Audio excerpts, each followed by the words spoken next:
So before we start, I just have to ask, is the kitchen really your kitchen? It is really my kitchen. Yeah. That's awesome. That's so awesome.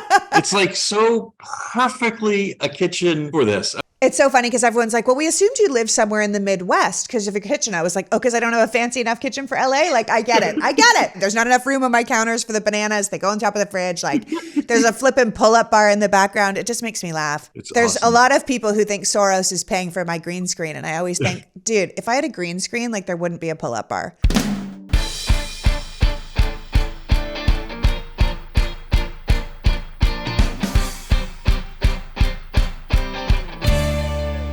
Hello, and welcome to the Politics Girl podcast. I'm your host, Lee McGowan. Let's get into it. Today's pod is a candid conversation with White House Chief of Staff Ron Klain. Ron previously served as Biden's chief of staff when Biden was vice president in the Obama administration. A graduate of Georgetown University and Harvard Law, where he was editor of the Law Review, Ron worked in a private practice where he focused on constitutional and election law, was chief counsel to the Senate Judiciary Committee when the Senator Joe Biden was chairman. He was chief of staff for Vice President Al Gore and acted as general counsel for the Gore Recount Committee in 2000. Ron was also an advisor for every Democratic presidential campaign from Bill Clinton to Hillary Clinton, and during his time at the Biden White House, Ron has been credited with keeping the turnover low and the drama even lower. After 2 years, the entire cabinet remains in place, giving the Biden administration the lowest turnover of senior staff in the modern era. We record this conversation on the Friday after the midterm elections without all the results being in. We still don't know who will control the House, but the Senate now seems to be safe in Democratic hands, with the Georgia race going into a runoff that could give us 51 seats. However, considering everyone kept telling us this was going to be a bloodbath, there was no red wave. This election is the best midterm performance in multiple decades from a first-term president. However it shakes out, the midterms were a good day for democracy. We might be in for a contentious 2 years, but then again, aren't we used to that by now? The bottom line is people took the election as their opportunity to register their distaste for extremism, election denialism, and political violence. They came out to vote for human rights and bodily autonomy and a proper functioning government. And if the country is sick, this feels a little bit like the fever might have broken. Are we out of the woods? Not by a long shot, but we certainly have lived to fight another day. So without further ado, please welcome my guest, lawyer, political guru, and the man that people can't stop putting in charge, White House Chief of Staff, Ron Klain. Welcome, Ron. Lee, thank you so much for having me. It's just a real pleasure to be here with you. Well, thank you for joining me. I'm such a big fan of yours. You're so down to earth, and you always seem to grasp the real importance of the moment and what we should essentially be focusing on. And so let's talk about moving forward. Let's talk about these midterms. Yeah, I mean, obviously, a much better result than the pundits said we were going to get. And it's always good to be surprised on the upside, but I'll say we weren't really that surprised. I mean, I think we had a lot of confidence in three things. First, we've gotten a lot done in these 2 years. And while the country isn't where we want it to be, it is so much better off than it was 2 years ago. So much progress, thanks to the work of President Biden, Vice President Harris, the Congress, all the people out there who rallied behind us for all these important achievements. All the voices like yours who've been lifting up those achievements. And so that's the first thing we had confidence in. We have a lot to talk about. The second thing is we had a lot of confidence in the idea that there were big things on the line and that we believed that the pundits were underestimating the American people. The American people knew that the woman's right to choose was on the line in this election. They knew that fundamentally our democracy was on the line in this election. And when the president talked about those things, we knew he was talking about the right things. And even though there was some criticism on that, he was determined to bring that message forward. And I think the third thing we had confidence in was that this election was a choice, not a referendum. People looked out there and said, oh, some things are tough in the country. The Democrats are going to lose. And we said, yes, some things are tough in the country. But the voters are sharp enough to understand there's a choice. They may not like that we haven't really finished the job on inflation. We certainly have not. But they know we have a plan on inflation. They know we passed the Inflation Reduction Act. They know we're moving in the right direction. And the Republicans, by contrast, their proposal was to repeal the Inflation Reduction Act. How is that going to bring inflation down? By raising the price of prescription drugs, by raising what people have to pay for their drugs, by raising the price of clean energy and appliances, things like that. So, between the progress and the things we've done, the values we were fighting for, and the choice we offered the American people, we always thought we were going to do better than people thought. But I have to say, we've done even better than that. Yeah. I mean, I think people have to be reminded that the midterms traditionally go a certain way. History tells us the president's party loses a lot of seats in the midterms. And this is especially true in this kind of situation where the economy is having trouble. And because ultimately people don't care about statistics or how we're doing compared to other nations, that they care about what's happening in their own house and what they can afford from their own wallet.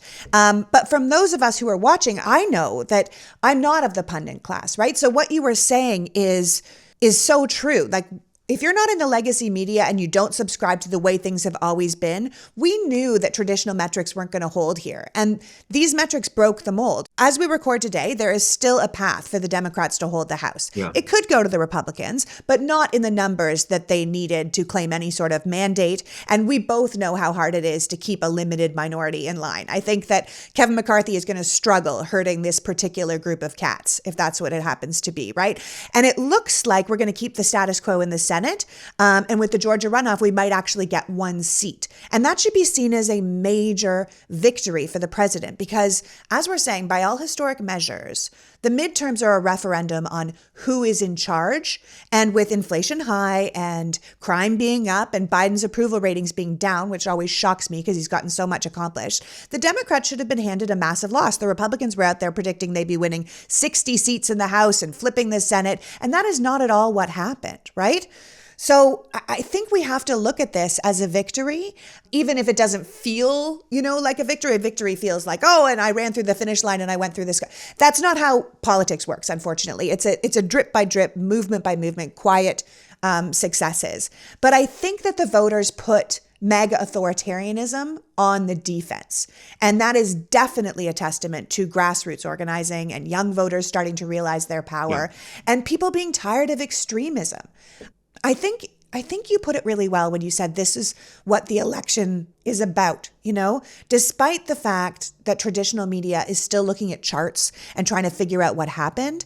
It seems like the people really understood what was on the line. And as you pointed out, the Democrats took a lot of criticism for not focusing solely on the economy, but openly embracing issues like abortion and democracy, and at the end, their social security, right?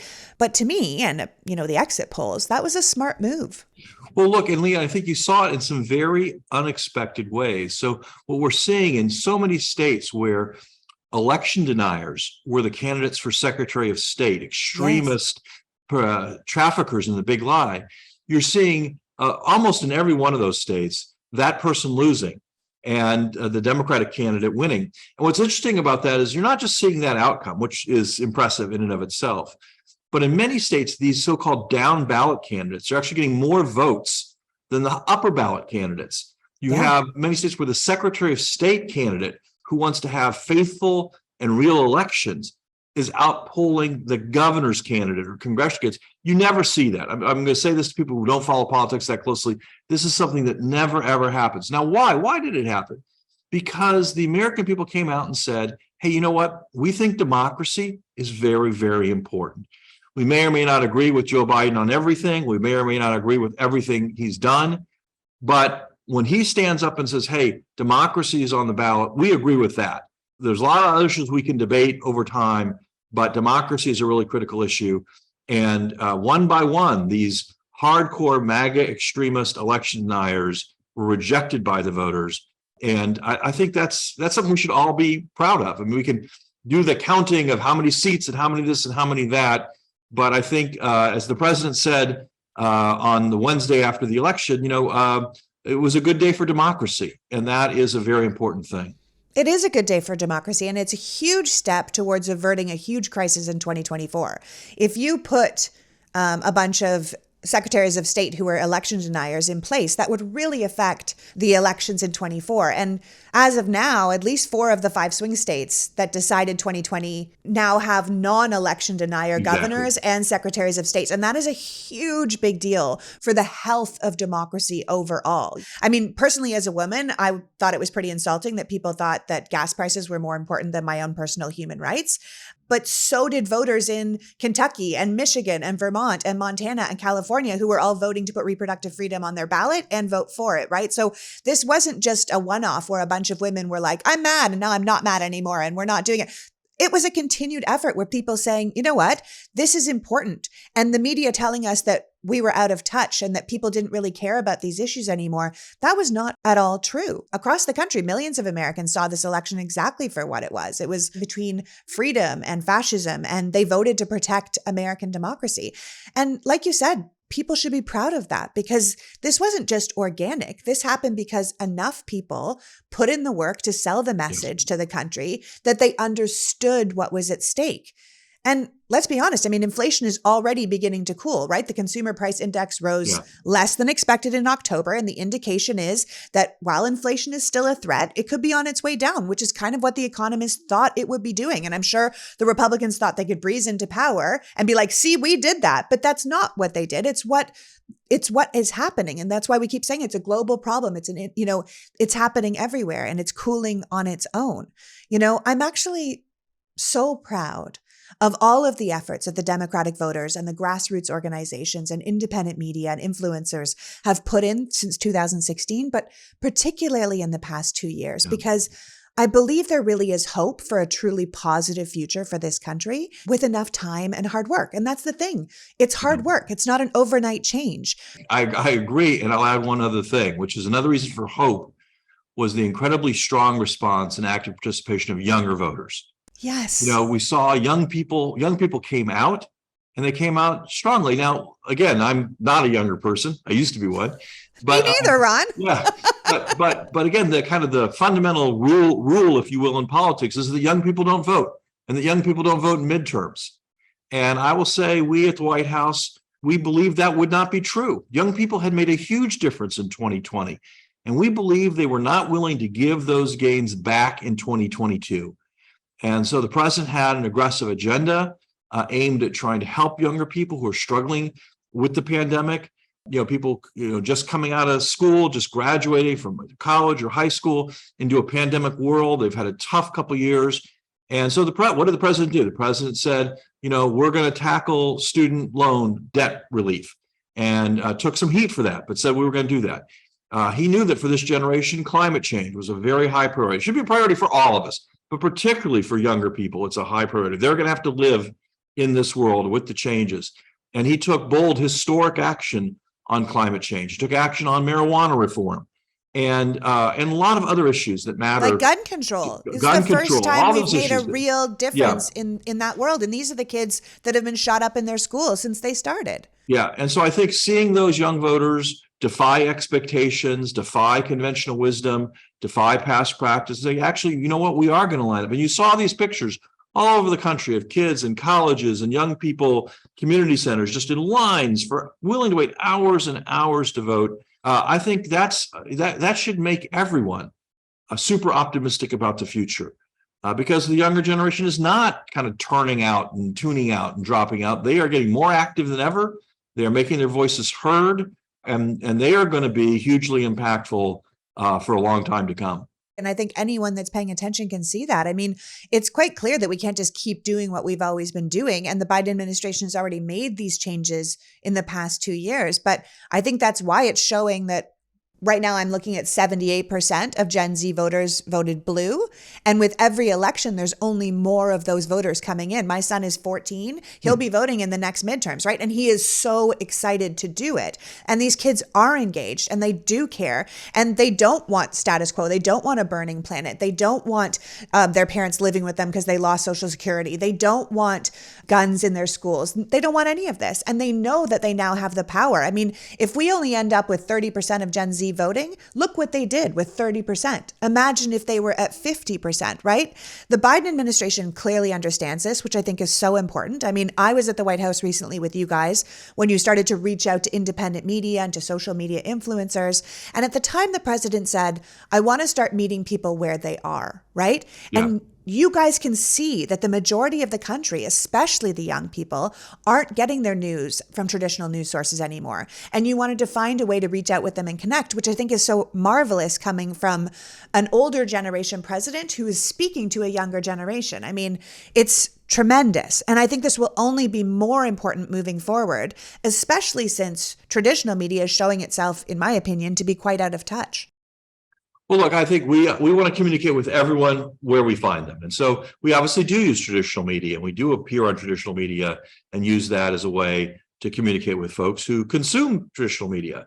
But there are a lot of people who do not consume traditional media, who get their information from all kinds of other sources, non-traditional media, new media, social media, of course. And so we want to try to be there too. And we're on a number of platforms here at the White House, social media platforms. But we're also really grateful for the chance to speak to people through things like your podcast, Lee, and other people who are launching these new initiatives. And I think what's so important about it is, we believe in participation. We believe that the more people know, the more they're engaged, the more they're going to get engaged, and the better country we're going to become. Look, and I strongly support our policies. I'm proud of all of our policies. But in some ways, I'm even prouder still of the fact that we're the side that says, let's bring more people in, and let's take on the burden of persuading those people and trying to explain to them why we think they should join us in this effort to produce a better country, to build back better, as we say, to make sure that as we're coming out of this pandemic and we're getting our lives back to normal, that normal doesn't mean just nothing changes. Normal means better. That the president launched an economic strategy 2 years ago that was based on the premise that our economy should work for people from the bottom up and the middle out, not trickle down, not more gains for the rich. And he did something these past 2 years, Lee, that it's been decades since we've done as a country, which is he raised taxes on big corporations.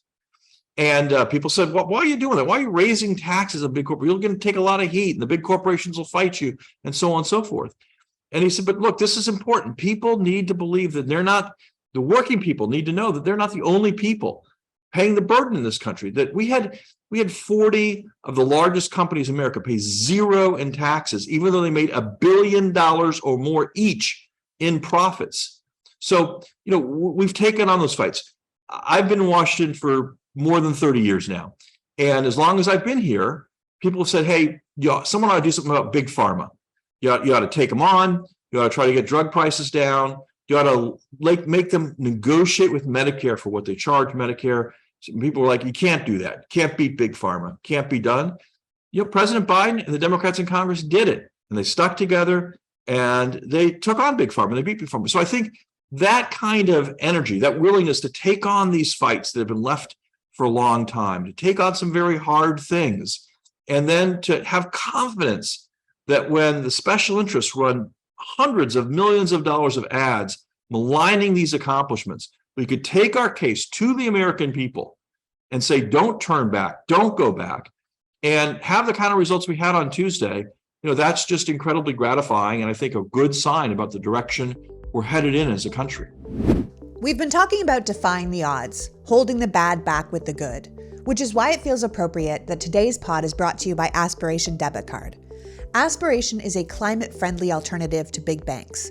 When you keep your money in most standard bank accounts, they're lending your deposits out to fuel oil and coal. If you switch to Aspiration, you're switching to the planet side. Moving $1,000 into an Aspiration Plus account has the same impact as driving 6,000 miles less. Plus, you can earn up to 71 times as much interest than you did in your old bank. Aspiration is fossil fuel free and lets you plant a tree by rounding up on every swipe of your debit card. Aspiration's goal is to help people align their money with their values, founding the planting of over 100 million trees, with the goal of planting 1 billion trees by 2030. It's no wonder that Forbes and NerdWallet and The Penny Hoarder recommend Aspiration for the eco-conscious. Talk about voting with your wallet. Best of all, there's no credit check, no overdraft fees, and with Aspiration, you just pay what you think is fair, even if that's nothing, because they believe that money shouldn't stand in the way of doing the right thing. So make your dollars make a difference. Open an Aspiration account at aspiration.com/tree. Help save the planet with an Aspiration debit card. Open your account at aspiration.com/tree today. That's aspiration.com/tree. Terms and conditions apply. Aspiration is not a bank. Deposits are FDIC insured up to $2 million per depositor. Now, my next sponsor, Nutrafol, is someone I was fascinated to work with because I know that hair growth and thickness is a major problem for a lot of people. Something that makes people feel uncomfortable and less secure and just generally unhappy. I'm basically Hermione Granger with the biggest head of hair you've ever seen, but people make comments all the time about how lucky I am, and I know it's true. 30 million women are impacted by weakened and thinning hair, and if you're one of them, know you're not alone. It's more than common. It's normal, but it's not something that people openly talk about. Nutrafol is the #1 dermatologist-recommended hair growth supplement, clinically shown to improve your hair growth, thickness, and visible scalp coverage. Nutrafol supports healthy hair growth from within by targeting the 5 root causes of thinning: stress, hormones, environment, nutrition, and metabolism. Nutrafol has been designed in 3 unique formulas to support women throughout all stages of life, including postpartum and menopause. Each formula is physician formulated, using natural, drug-free, medical-grade ingredients in consistently effective doses so you get the most reliable results. In fact, in a clinical study, 86% of women reported improved hair growth after 6 months. So you can grow thicker, healthier hair and support our show by going to Nutrafol.com and entering the promo code PoliticsGirl to save 15% off your first month subscription. This is the best offer anywhere and only available to US customers for a limited time. Nutrafol also offers free shipping on every order. That's $15 off at Nutrafol.com, spelled Nutrafol.com, promo code PoliticsGirl. It also goes back to what you're saying about Democrats want people to vote. They want to expand the amount of people that are having their voices heard, that democracy really is a participation sport. And that's in such contrast to what the Republicans are trying to do, which is to make it harder to vote, to make it more difficult to vote against the For the People's Act when it comes through Congress, to vote against making partisan gerrymandering illegal, to vote for big money in politics, because it makes it so less and less people's voices are heard because they know that they're not reaching the people that they used to reach with ideas and messages. What do you think we should do with that information? What do we do next about that? The truth is, and I know it's frustrating for people to hear this, the only way we fix this system is by people voting. And I know it's frustrating. People say, "Oh, I voted in 2020, and now you're telling me I have to do it again." Yes, I am. Yes. People have to do it again in 22. They're going to have to do it again in 24 and 26 and so on and so forth. That is, look, we're grateful to have a democracy. Our obligation in the democracy is to vote, and you have the right to vote. And I think you have a bit of an obligation to vote. And if we see the kinds of people turn out that we saw this time, we are going to be able to ultimately make some of these changes that you and I are talking about. The only way to protect democracy is with democracy. Yeah, the only way to fix democracy is with more democracy. And again, I know people say, well, I showed up and voted once, and so haven't I done my part? And the answer is no, you haven't done your part. Your part is continuing to show up and vote again and again and again. And I hope people took some inspiration out of this past election and some sense that, no, like, actually, I was reading in the newspaper that the cause was doomed and there was going to be a red wave. And I was feeling powerless and I was feeling run down. And now I hope people feel empowered and like they can show up, they can speak, they can be heard, and their voice and their vote can make a difference.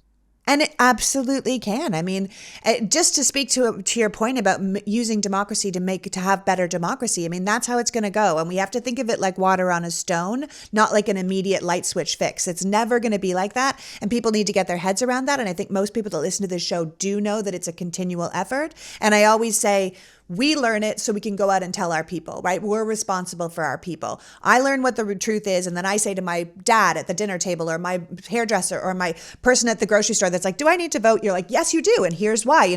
Once we understand, we can share that information with more and more people. I mean, but when I think about a fairer system, I think about Michigan, right? Like, I'm not sure people are grasping the enormity of the Democratic success in that state because the Democrats won the governor, the attorney general, the secretary of state. They run abortion rights, voting amendment rights, a number of key state houses. But it's important to know that because Michigan uses a bipartisan election commission that was designed to end partisan gerrymandering. So the districts there are completely fair, and it's a model of what could be done nationally, but also an indicator of what happens when the majority sentiment is allowed to prevail. And I think that that's great. And that's what we have to kind of keep our minds on. The fact that there was no red wave is a great thing for democracy. But I think what people are going to find, no matter which way this goes, we have to say this was a victory. But I think people are going to find that if Kevin McCarthy ends up as Speaker of the House, people are going to struggle feeling like it was successful, even though they can see that it didn't go the way it should have. They're still going to feel burdened by that. Now, I think you're right about that, Lee. No, there's no question about that. Again, hopefully it will not go that way. Votes are still being counted, particularly in California. And so we'll see. But I absolutely agree that that's the way this comes out. It will feel less victorious. I absolutely agree with that.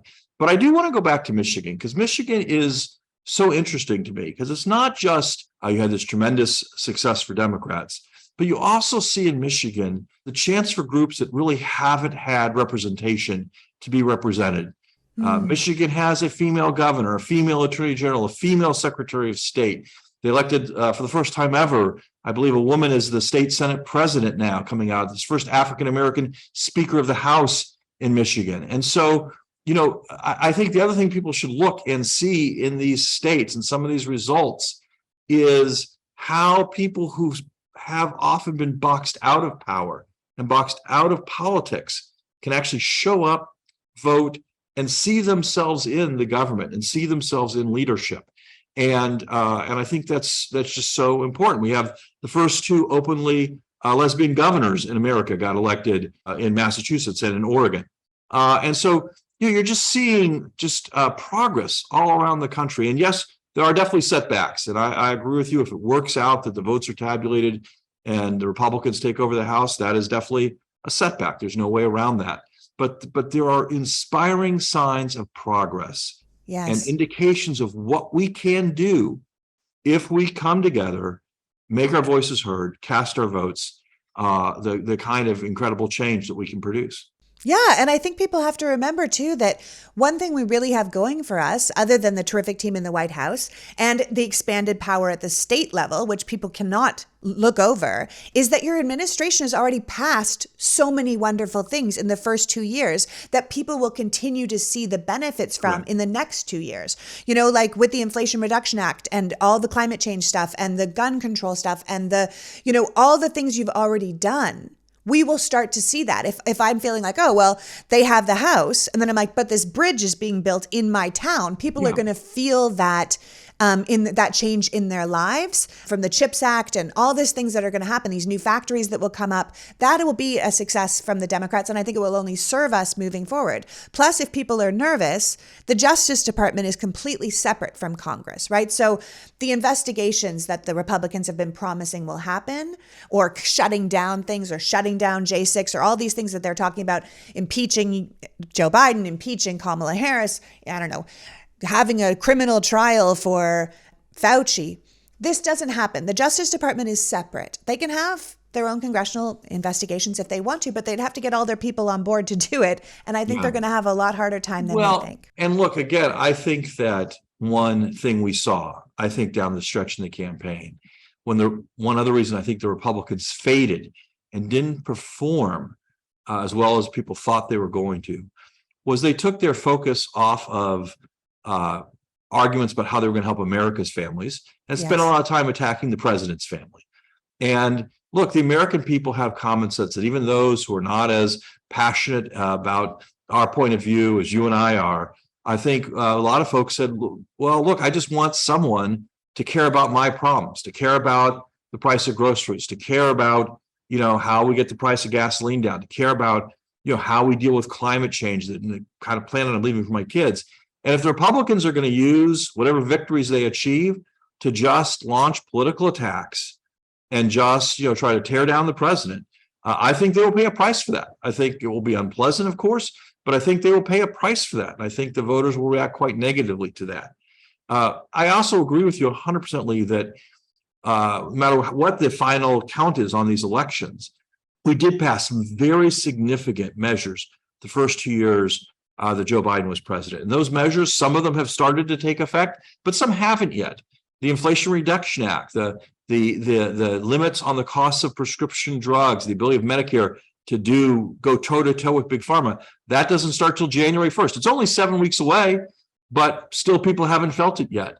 The CHIPS Act, the bill the president passed to restore America as a leader in high-tech manufacturing, making things here in America, creating jobs, six-figure jobs for people who didn't go to college, having great jobs you can raise a family on, making things here in America.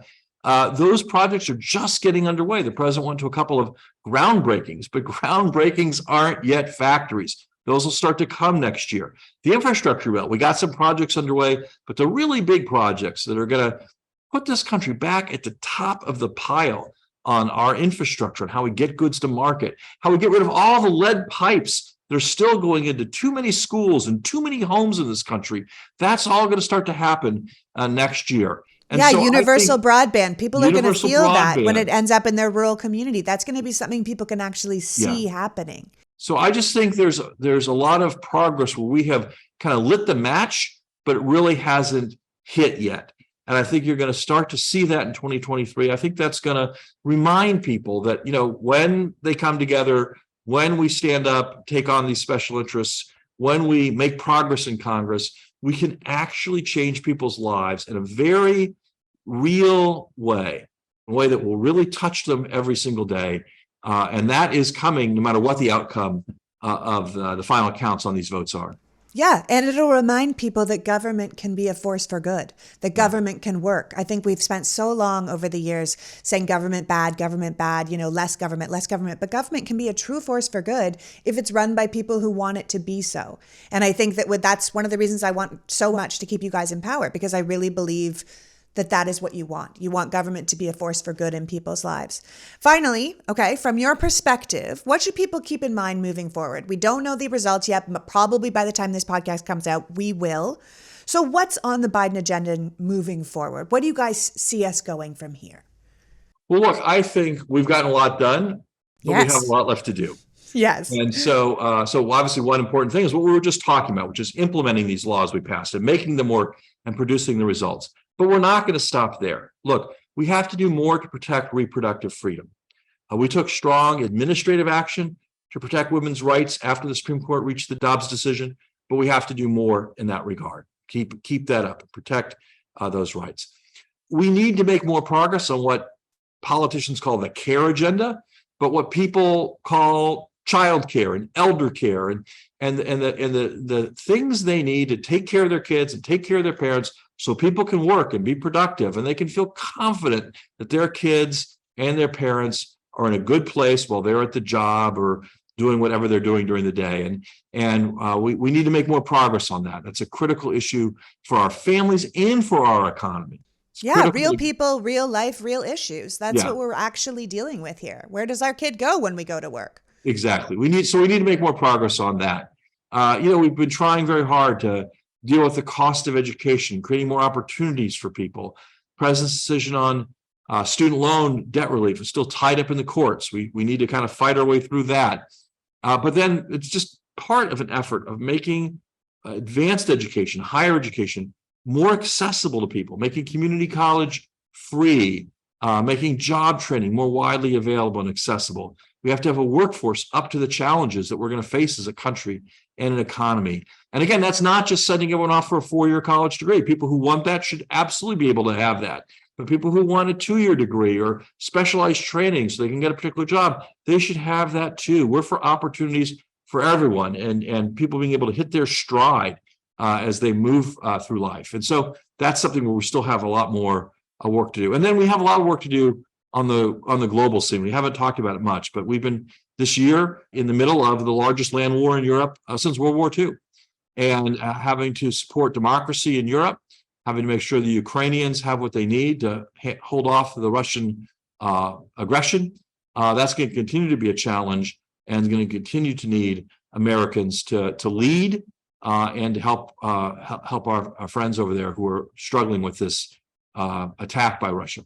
Yeah, well, you guys have clearly got your hands full at the White House. I mean, I know from my little perspective, I'm going to be working on messaging, on engaging people in the democratic process and inspiring more people to be involved, because we can see you guys have a lot to do and you need the support of the people behind you. You need the wind at your sails, right? We need to support candidates and ideas that bring us closer to this more perfect union, this country that we tell everyone we are, this land of opportunity.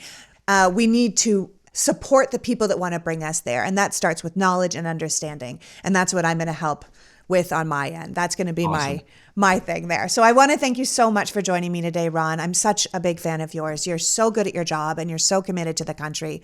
I want to thank you for putting your heart and soul into this job that I know is so hard, and also this nation. You're a real good egg and a true patriot. And I feel really lucky to have you on our team. Thank you, Lou. I'm grateful to work at the White House with amazing colleagues, so many who aren't that well known, but who come to work every day and do amazing work on behalf of the American people. I'm just lucky to be part of that team, to work for the president and the vice president.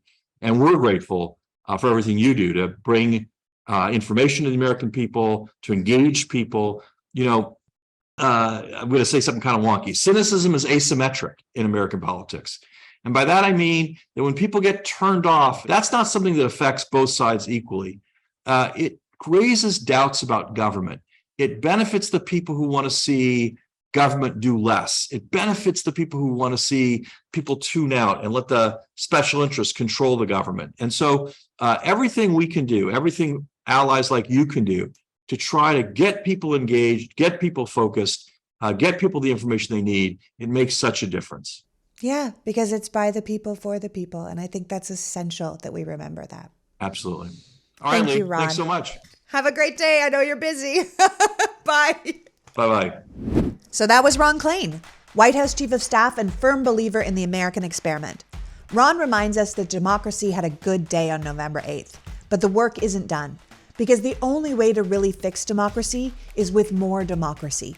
We have to care enough about our country to put in the continued effort to make it thrive. There are forces continually working against us, but if these midterms showed us anything, it's that they aren't as strong as they pretend to be. The future is ours if we want it. The president and his staff are looking out for us, so we need to look out for them. We have to continue to vote and expand the power of those who believe government can be a force for good, that change can actually happen, and that we can be better tomorrow than we were today. I want to thank Ron for joining us and you for caring enough about democracy to be here. No matter how the House ends up shaking out, our very worst instincts lost in this election. And that should energize us and keep us hopeful as we gear up to start all over again. The more we know, the more we grow, and the more we can change. Until next week, PG out. The Politics Girl podcast is written and performed by me, Lee McGowan, in partnership with the Midas Media Network, and produced and edited by Happy Warrior Entertainment. All rights reserved.